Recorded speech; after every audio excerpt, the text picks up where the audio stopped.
My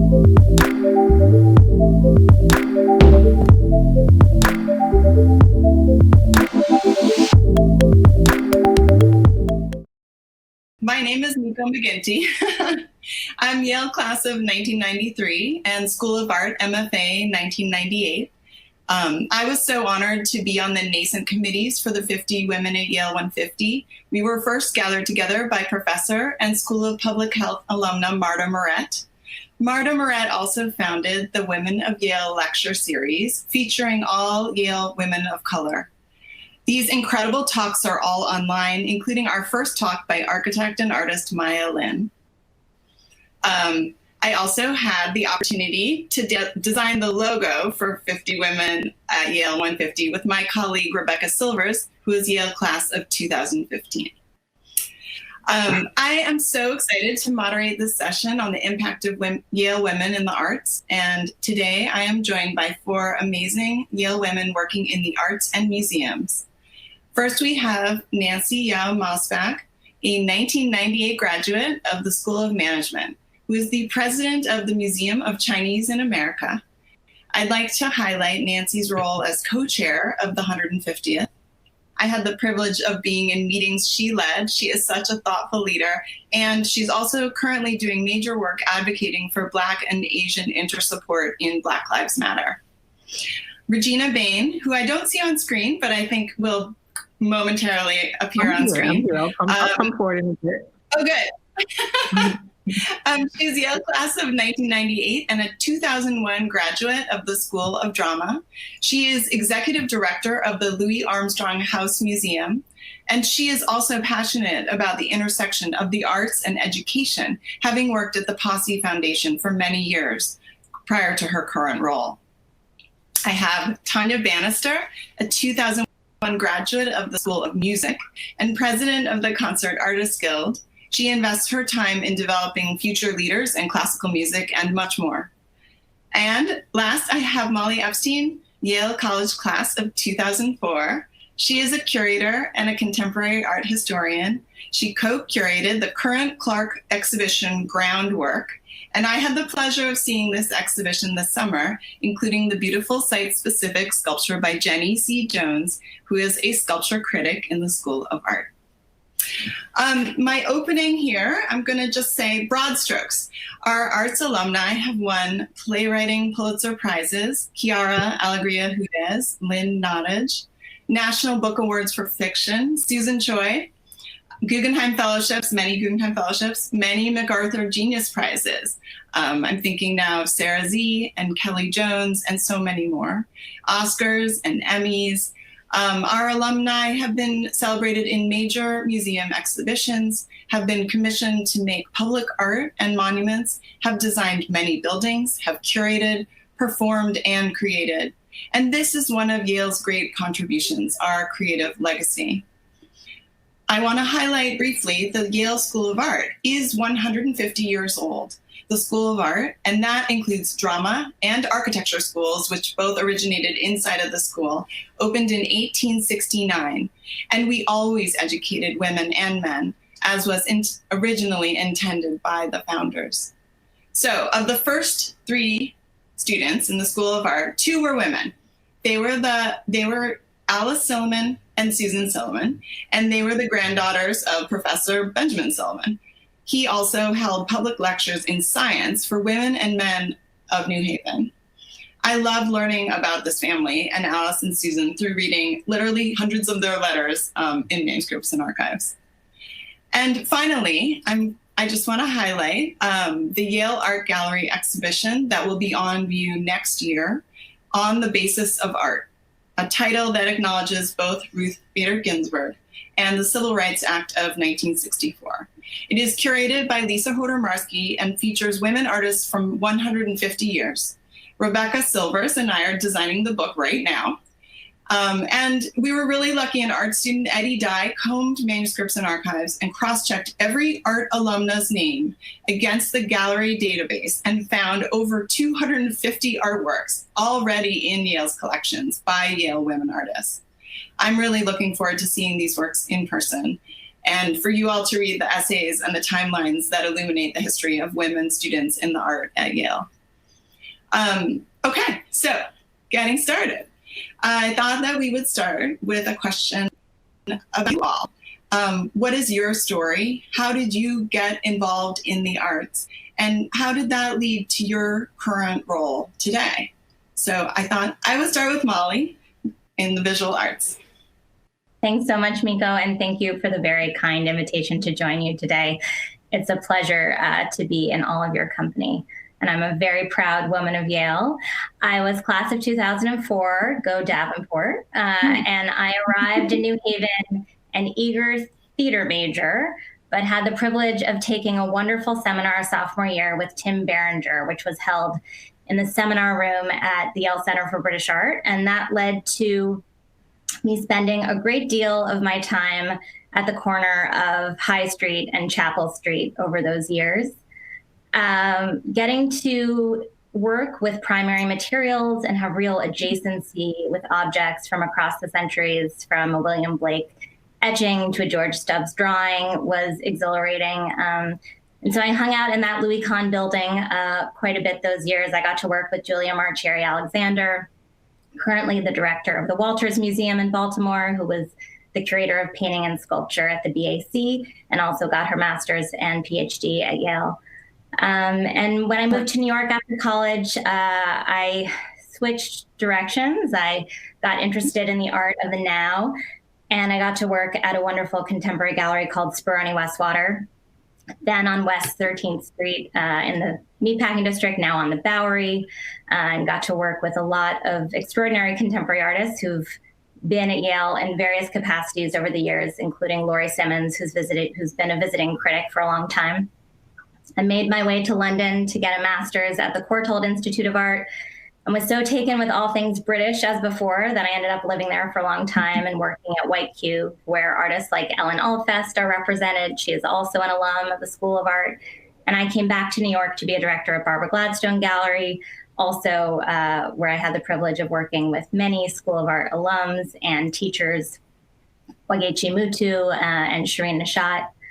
And my work, it's always a privilege to work with contemporary artists making work today and learning how to be their advocate, their ambassador, their fan, their supporter, their cheerleader, and how to connect their ideas and their work to the world is a great pleasure. And that led to a multidisciplinary move for me. I now am part of a curatorial collective called Goodman Taft. We work on exhibition projects like the project that Miko referred to at the Clark, which will open on October 6th.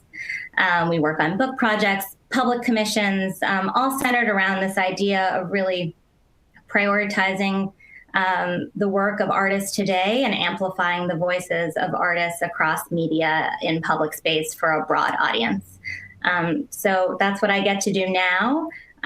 Feel very lucky to have had foundation in my history of art education at the BAC, in the galleries of the UAG, across the campus, and to have been able to work with so many artists who have Yale DNA as well in my work today. Thank you, Molly. I was thinking, Tanya, maybe you could follow up, as you also both you are an artist and you work with artists. Yes, well, thank you so much for having me. It's amazing to be in such amazing company. I was trained very intensely as a classical concert pianist, and Yale School of Music was where I was for 3 years. As one of the most enriching kind of parts of my education. It was just an interesting kind of road for me, because with that very narrow focus that classical music is, I wanted to continue and build a career that was maybe trying to connect what I did. And it was kind of a little bit, what we're all going through maybe this year, but maybe in a much slower way of trying to figure out why what I did mattered. And what was the purpose of what I was doing with playing music of mostly dead male composers, you know? So, yeah. I mean, look, it's tough. I mean, I love it. And this is, you know, there's nothing wrong with that. But I just what excited me was the idea of connecting it to the world that we lived in a little bit. And also to life, you know, as a woman, I wanted to have a life. I wanted to have a son. I wanted to have a family. And I wanted to integrate my life into my work as well. So I started a chamber music festival in Austria where it was very much about playing music for all levels. So I had a lot of Yale's actually friends come as teachers that we would play and learn chamber music with people from all walks of life. That started off as amateurs and then became, you know, music students as well. And I was a teacher, and then I started a few years ago kind of a different type of symposium called Roadmaps Festival in New York that really applied arts to kind of bring light and to emotionalize a lot of current events that we're going through. So the first few festivals we did on Syria, actually, and was one of the most meaningful things I've done as a musician, to be able to use music as a space for everyone to sit in very difficult topics and subjects. And so that really led into my current job, which is, you know, Concert Artists Guild, president of Concert Artists Guild, where we are, you know, basically curating the market, scouting and mentoring and propelling into the world these top young classical musicians. So I think a lot about, you know, what it is that we're looking for and the type of person and the type of training and education that someone needs to succeed in the arts world these days. So that's my story. Thank you so much. Nancy, I thought I would talk to you next and ask you a little bit about your work and at the Museum of Chinese and American Extraordinary Institution, a museum and a cultural hub and center. And how did you end up there, and what kind of work are you doing there? Thanks, Miko, and so good to see everyone again. And to all of you who have called in, thank you for doing and spending your time with us. One big piece of news and hot off the press, so exciting for the Museum of Chinese in America, is that the Ford Foundation just picked us as one of 20 America's cultural treasures. That was just announced today, about 2 hours ago. So we're in such amazing company with the Apollo Theater, I know, and it's amazing. The Apollo Theater in New York, the Studio Museum in Harlem, Museo del Barrio, and then a couple of other Asian American nationally, and East-West Players, and Japan American National Museum, and the Wing Lick Museum up in Seattle. So this is one of 20 national cultural treasures. And I think the most important thing I'd like to say, like from my personal standpoint, is, you know, you do things sometimes in arts and in storytelling and you're not sure if it matters. At least that's how I felt quite a bit. You know, you're not sure if it matters. And when someone gives you sort of a pat on the back and says, that was interesting, or that was good, or you're worthy, it's interesting how transformative that can be. And I've just been in such a spirit of, you know, truth be told, you know, if I could have found myself on the stage telling stories as a full-time career, I would have chosen that. So anyone close to me, friends and family, know that was always my passion, to be in the theater, to be a storyteller. And I've done so much community theater. And I think I just took sort of the professional route of being bizarrely more risk averse, even though it seems weird to say that you're risk averse if you want to be an investment banker or in finance and then move into the arts. But I felt like that was less risky than going into the arts directly. But at the same time, I think what I've been doing is collecting stories. You know, it's interesting. I had a windy road. And I'm so excited that today, you know, the Ford Foundation said that MOCA matters. And at the same time, the new museum that Maya Lin is going to design, that will open in 1,248 days, no one's counting, is going to have a 199-seat theater. And, you know, for me personally, having a theater that helps cultivate artists of underrepresented groups to tell their stories, to help feed into a narrative that's more truthful and authentic around this country, and the stories that have been lived and need to be told. Like that is the convergence of, everything I've loved and maybe some of the skills that I've gained along the way to help something like this be realized. So I'm so excited that, I can help. I see myself as a storyteller. And I think that that's like fundamentally people who work in museums are telling that history. And I'm super excited to just try to be as authentic as possible with the world that we are in today to help realize those stories. Nancy, congratulations. Congratulations. That is such a And it's really, yeah. We are really feeling the impact of the foundations in the arts right now in terms of social justice and, and recognizing institutions, their support. It's clearly at another level as of this year and because of this context and situation. Regina. Hello. Hello, you all. Hi. So I think we have two things to talk about with you. One is your job as the executive director at the Louis Armstrong House Museum, and the other is also your deep interest and care for the School of Drama at Yale. Yes. So a bit about my story. So I have to start with my mother. My mother, Francina Bain, who wanted to be a dancer, and the closest that she could get was a PE teacher. And so she became a PE teacher, and she taught dance to students as a way of thinking about physical education. And she was the beginning of my path as an artist. And then I grew up in the church, which meant I had to sing and dance and act and do poetry, because that's what we did in the church. And so that was my start. In high school, Mr. and Mrs. Brown were my teachers, two of my teachers, and they were part of the bands.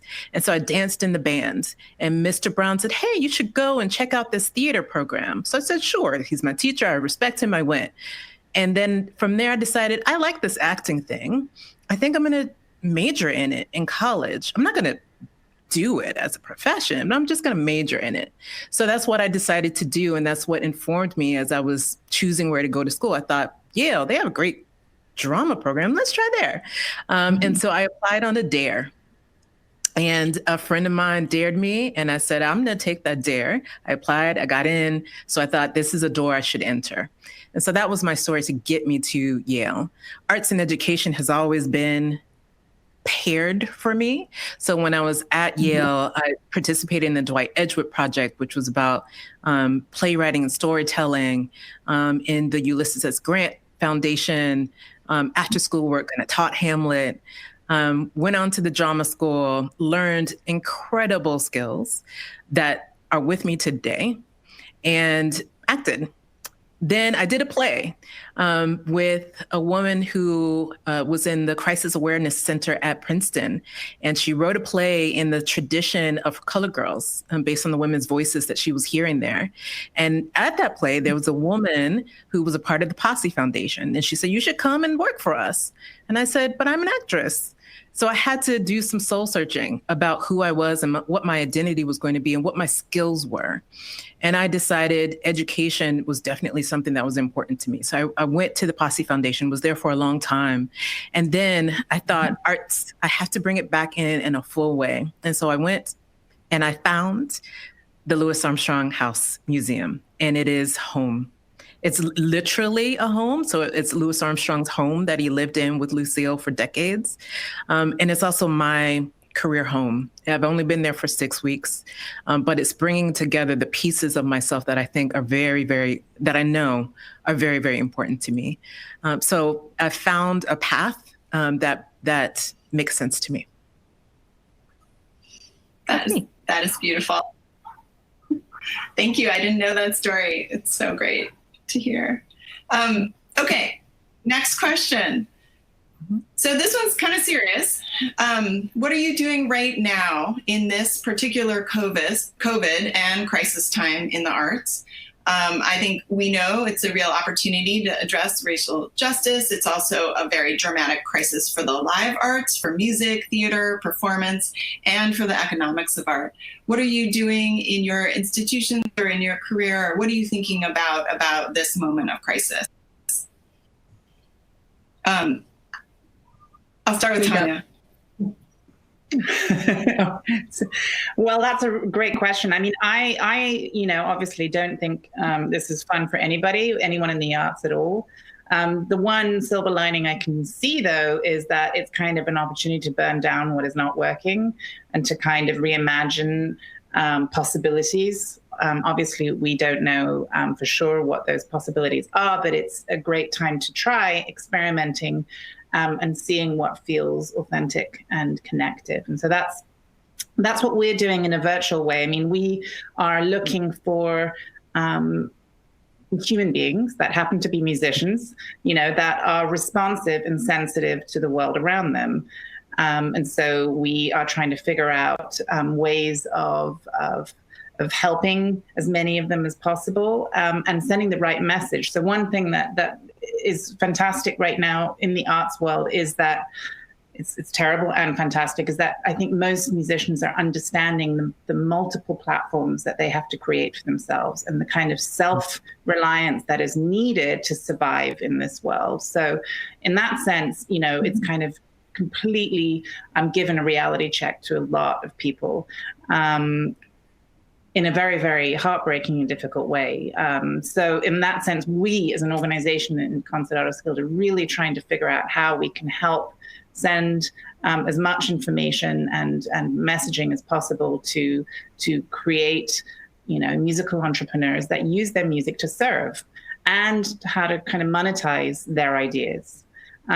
So even just looking back at my own education at Yale, one thing, I had an incredible array of teachers and professors. And one thing I wish I had done, which I, tell these younger generation of musicians, is that I wish I'd taken advantage of the university more, and I wish I'd had opportunities to meet other incredible people in the different professional schools and in the university in a way that most of us just don't. So I think through this period, we're just figuring out how we can reach out a hand and work together beyond our little bubble. So that's something that I am thinking about a great deal. And I think, anyone in the arts has to think about now. So we're not just in our very narrow world spinning frantically on our hamster wheel. Nancy, what are you thinking about? Oh, Regina. Okay, Regina, you're next. I jumped in. I got excited. So on a personal level, as a Black woman, in this moment, I think I know that it's critically important that I rest, that I take time for myself to rest, and that I, as an artist, as a human being that needs creative force, that I have to be connected to that creative force, whether that means talking to family and friends, whether that means going outside and literally playing in dirt and soil. I have to rest and be filled. As the executive director of the Louis Armstrong House Museum, I see a place for us to think not only about sharing art, but serving community. And so part of what I want to do as executive director is not just tell the story of Louis Armstrong, but to live his values. He was deeply connected to community. When he was thinking about putting up a brick wall in front of his house, he went down the block to ask others if they wanted a brick wall in front of their house, so he could be in community with his block. And so I know that we have to be in community with each other. There's a woman, Tamala Woodard, who is a School of Drama alum, a director, and I interviewed her for a podcast, and she talked about when things hit and the theaters closed and the artists start to think about how am I going to eat? What she did, because she had a job that was giving her income, was to say, I'm going grocery shopping. Who wants to go with me? And so I think that that's what we can do as individuals, but I think that's also what we can do as institutions. not just share the art, but live the values of community. And so I think that's really important. Thank you. Nancy, I think you will have another perspective, another museum and community perspective here. Yeah, I love hearing everyone's comments. Yeah, like just succinctly what the museum is doing is we're bringing the exhibits into the windows. So we're doing about 150 feet of window exhibits, kind of like Saks Fifth Avenue, Chinatown style. But phase 4, 25% capacity, that doesn't leave a lot of audience room for a smaller cultural museum. So sensitivities around that is important. But also we've done something virtually. We've done a lot of programming virtually, but one thing that we've kind of leveraged the opportunity in this time is MOCA Treasures. Many people know that there was a 5-alarm fire. Our collections was caught in a very precarious situation. We have been able to get them all together. They're in 4 different places, but we are opening up a temp space in about 3 weeks around the block from our main museum.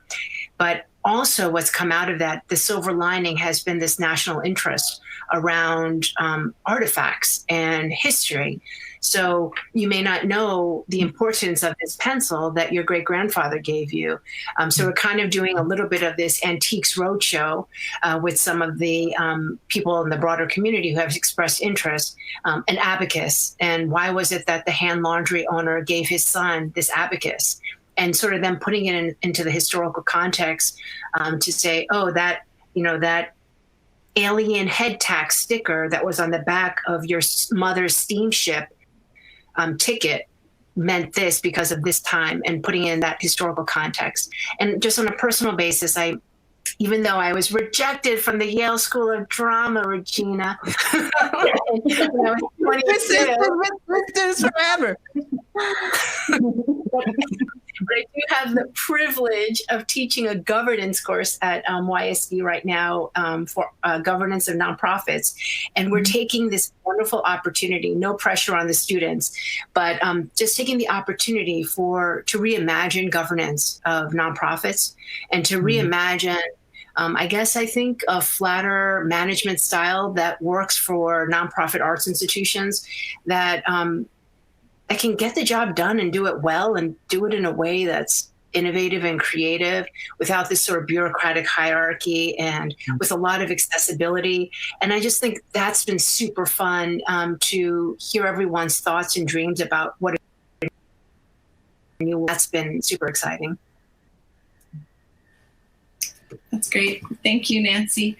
And Molly, I think that through museums and through art, we engage the public. I think everyone has talked about that a little bit. That's huge part of the arts. And what are you thinking about in the visual arts? Well, it's so interesting to hear how everyone is trying to find different ways of leveraging this crisis for new opportunities in institutions and communities and in dialogues across the arts. I feel very lucky because the project we've been working on for almost 3 years has been able to proceed because it's out of doors. So something that was meant to open in June will open early next month, so slightly delayed, but still happening. And so that feels like a wonderful opportunity, and that's because it's in the landscape. So this idea of working out of doors, outside the White Cube and outside the gallery and the museum spaces on a campus that's open and accessible to the public day and night without fee. Anyone can walk through the doors of the Clark Art Institute and walk up Stonehill. So that idea of access really fueled a lot of the ideas around the show. And we've been installing on a rolling basis now 5 projects, 5 site responsive new commissions by international artists are on view, and the 6th will join them next week. So that has felt very lucky, and also to create a situation that takes the platform of a beautiful landscape, which has been a site for repose and rest and a kind of salve for the soul during these last several months, because it has been open to the public, and to activate those spaces and engage them further with objects. New work by contemporary artists working in sculpture today is really exciting.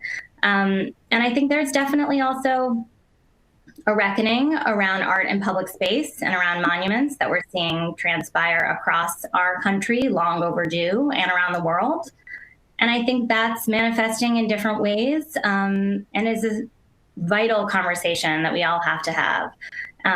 There also seems to be a kind of general resistance to the monolith in public art, this idea of the sort of robust, muscular object that disregards its site and takes a position that isn't perhaps as nuanced or sensitive as some of the other things we're seeing happening in the contemporary art world today. So that's exciting too. And when we can all travel and move freely again in a safe fashion, there will be no shortage of exciting works of art to see. And also finding ways to engage people from afar and experience exhibitions virtually and support artists has been very meaningful in this moment as well, connecting with people and making the connective tissue of the global art world stay intact and active, even though we can't gather the way we once did. I really appreciate all the programming from the museums. I think also programming that's been connected to Black Lives Matter, programming that's been just connected to the feelings of the artists working today, even as a reckoning is going on inside of the institutions in many ways about like, what are the power structures and what are the like hegemonic power structures that will need to be undone. But it has been quite inspiring this summer and this spring. So my last question is, what do you want to do next in your art world? What do you want to happen? I mean, I think that we hope we will be back together again, but there's still time. There's still quite a lot of time for online programming or any kind of programming or creative programming. So this is for any of you, all of you at once. So what are you thinking about for the future? I can jump in. So for the Louis Armstrong House Museum, there's literally a new building that's going up across the street from the historic house. And it's been in the work for 15 years. It's slowly making its way, even through the pandemic, to be erected. And it's going to offer a new exhibit curated by Jason Moran and space to play, literally to play music. There's a 75-seat theater in the back, but space to play with ideas. We just held our gala, and it was in honor of September 17th, when Louis Armstrong spoke out against what was happening in Little Rock, Arkansas, when 9 Black students were trying to enroll in school and were met with an angry mob. And his response elicited a backlash. And so in our gala, we talked about what it means for an artist specifically to use their power to speak up. And I would love to have those nuanced conversations about art and life and what's happening in our world in any given moment, politics. How do those things come together for us, for this individual Black man that's a part of our museum, but for all of us? And to think about that on a global scale, to think about what's happening in other countries, because the things that we are struggling with in America, other countries are as well. So can we talk about democracy through art in other countries? So that's what I'm personally interested in and hope to do with the museum.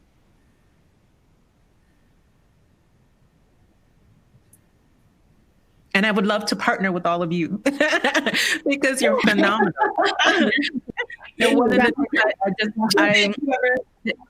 There's such interdisciplinary possibilities. So Nancy, you talked about applying to the drama school, and that's because you have that performative sensibility and you bring that to your work. Yeah.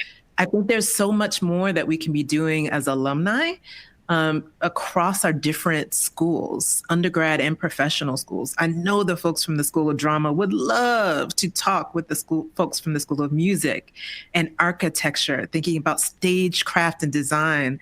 So I'm putting that out for alumni.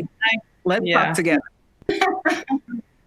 Yeah, I agree. I think there's just seeing all of us on the screen now and hearing each of you talk about your work, there's something really energizing about thinking about a cross-disciplinary approach that isn't so siloed. And I think both as a student, when you're focusing on your major or your early life as a professional, it's easy to consider these buckets as being a kind of one-note situation, when in fact, part of what's exciting about being part of culture and being committed to culture, generating culture, creating culture, supporting culture, the makers of culture, the patrons of culture, is that these things are so hybridic. And I think there is a major opportunity in this moment when there is a collapse of certain hierarchies, because everyone has to adapt, and we have to learn to do things differently, and we have to learn to think outside the box and really connect the dots in new ways that actually, the visual arts, and you mentioned Jason Moran. I mean, here's an extraordinary figure who's a visual artist, a composer, a musician, and those sorts of multivalent practices seem to be growing, ever more present. And that's exciting, because the visual art world benefits from, being in dialogue and conversation with performance, with music, with dance, with theater, with architecture. So I say cheers to more collaboration and more dialogues like these. They feel super generative and valuable and fun. Mm-hmm. I agree with that. I think that what I want to do is just have more fun and create more projects that are completely bonkers, so that people just have a little bit more of I think people need some joy. People need to feel I think especially after this period, if it'll ever be over, I think we're going to need more connection than ever. I'm just can't wait to see what the world is going to be like as we come out of this, and what we can do as women and as arts kind of leaders. And I would love to work with all of you, to think about things that we can do. And I'll just, echo everyone's sentiments. And I think a good place to start is with our young people. I'm looking at 50, and it's taken me a long time to get back into the arts and culture space. I've always done things on the side, and I never claimed the sort of identity around being an actor, an artist, even though I've done tons of things on the side. But I think sometimes we need to make space for people who don't have a lot of role models who look like them. And I think that space also can be collaborative institutional creation of that space. And to say that, okay, you might not know the names of all these artists in this space. You may not know the foremost XYZ curators, or you may not know, the contemporary artists in this space. And it becomes intimidating really, really quickly. But if we can break down those spaces and understand that, my parents can't name one American artist outside of Maya Lin, to be honest. And I think that space that we get sort of, those expectations that those names are common knowledge. I think we need to really create space as folks in institutions who are artists who've had the great privilege of being in spaces that we're currently in, to say, how can we break down those barriers and create common language so that we can really help the next generation to blossom in their craft. I'm super excited about that, and I'm calling all of you. So let's do it. We have a couple questions, and I have a question from the audience that I think will sort of exactly to your point, which is, how has this pandemic impacted artists' opportunities? Has it democratized access to the arts in any way? And for me, I would say that I have had a chance to see a lot of artist films in this period that I would, you would have to travel to a museum to see the film and make sure you're there at the right time. And there are films I really wanted to see, but I didn't have access to them until now. The museums have been working with the artists to put them online and to do screenings. And for that, I am very grateful. Arthur Jaffa, I think 20 museums showed Arthur Jaffa one weekend as a sort of working together. But there are other versions of this too. There are other films that I feel we've had access to in art that I'm thrilled about. How about you guys? What other kinds of democratization or hopes for democratization do you see? It does feel like the digital platform, when used correctly, and I think there's a learning curve for everyone there, but the digital platform as a way of connecting with people from afar has been a very powerful tool.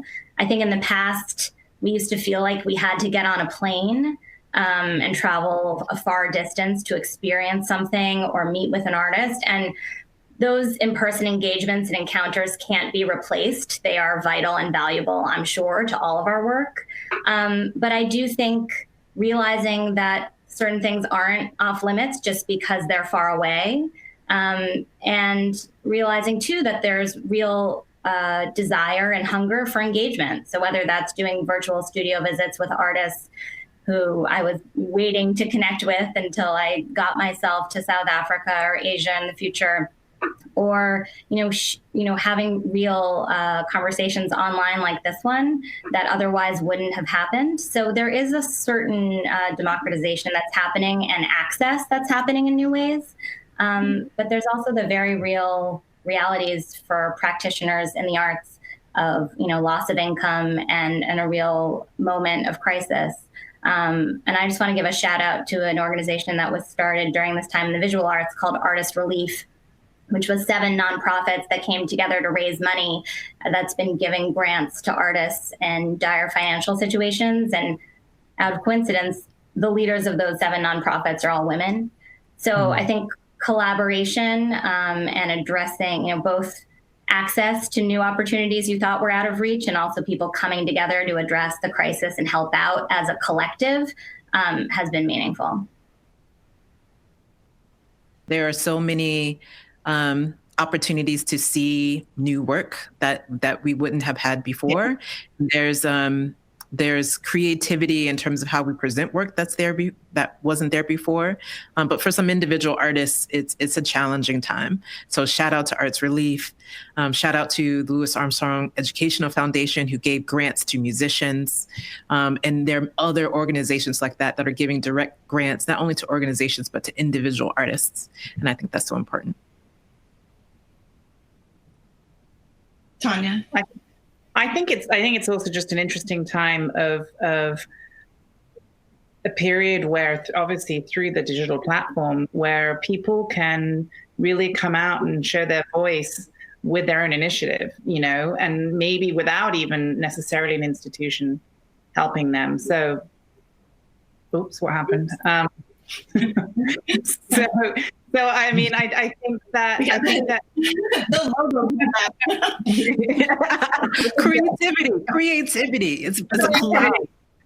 Yeah, I think people have to trust their own voice. It comes down to each and every one of us, trusting that we have, and we're all unique, and we all have our own lane.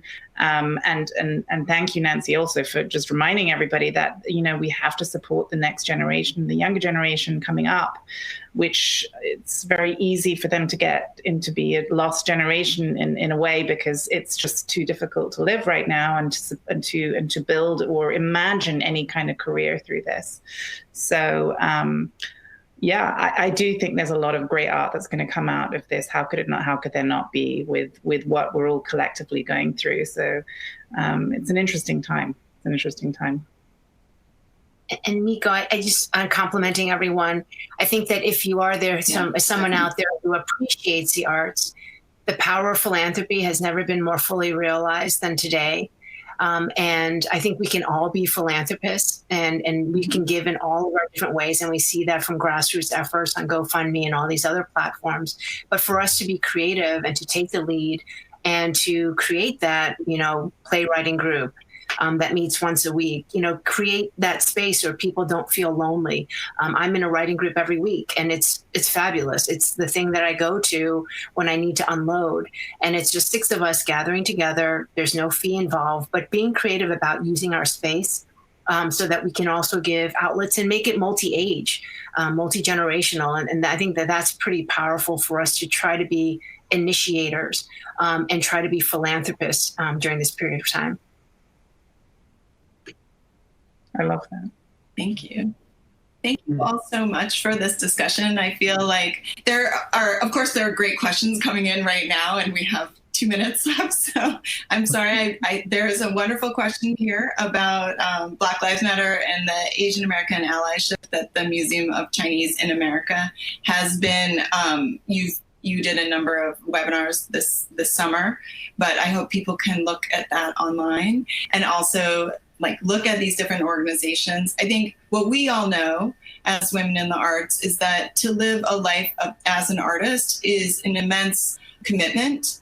It takes many years of training. It also takes really choosing to live the life of an artist in every way. It's a very deep and meaningful choice. And I think all of us are working in ways to help both to look at the arts ourselves, but also to support the artists around us and make sure that they have the best chances they have, be they young artists, up and coming, or older artists. I think we all, I feel very passionate about the work I've done to be able to make books with artists, and especially ones who've waited for a very, very long time to be recognized. It is an incredibly powerful, emotional experience to do things like this. And so I encourage everyone in our audience also to think about this conversation about the arts today. Next time you are thinking about the visual, musical, theatrical, architecture, all of our arts. So thank you all so much.